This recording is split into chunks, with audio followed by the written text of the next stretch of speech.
তিনটা জিনিস বড় জরুরি।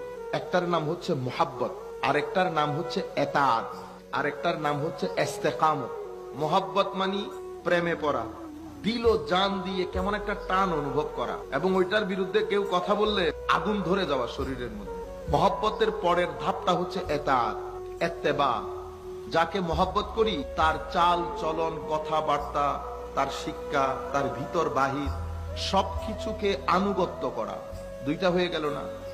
সে আনুগত্য করতে গিয়ে সব সময় যে সুন্দর আবহাওয়া থাকবে এমন না। আবহাওয়া ভালো থাকতে পারে, বৃষ্টিও থাকতে পারে, হাওয়াও থাকতে পারে, আবার তুফানও থাকতে পারে। আবহাওয়া পরিবর্তন হবে। আবহাওয়া যেখানে যাবে যাক, আমি অটুট থাকবো, অবিচল থাকবো, এটাকে বলে ইস্তেকামত। এটাকে কি? ইস্তেকামত।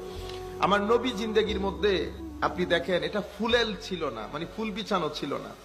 এখানে বদরের যুদ্ধ ছিল, ওহুদের যুদ্ধ ছিল, শেয়াবে আবি তালিব ছিল, অনেক কষ্টসাধ্য করতে হয়েছে না? মানুষের জীবনও ওরকম।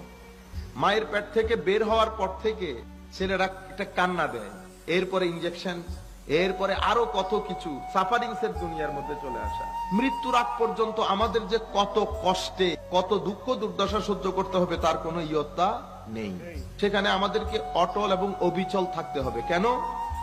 আমাদের এটা বিশ্বাস রাখতে হবে যে আমাদেরকে যিনি বানিয়েছেন উনি আমাদেরকে মহব্বত করেন, এবং উনি আমাদেরকে এমন হবে না যে একা ছেড়ে দিয়ে উনি চলে গেছেন, এরকম হবে না। উনি আমাদেরকে পরীক্ষা করবেন, সেই পরীক্ষা থেকে আবার হাত বাড়াই দেবেন যেন আমি উদ্ধার করতে পারি। এটা আমাদের ঈমান ও আকীদা। তাইলে মোহাব্বত, ইত্তেবা, ইস্তেকামত, এই তিনটা জিনিস বাদে শুধু মোহাব্বতের কোনো দাম নাই।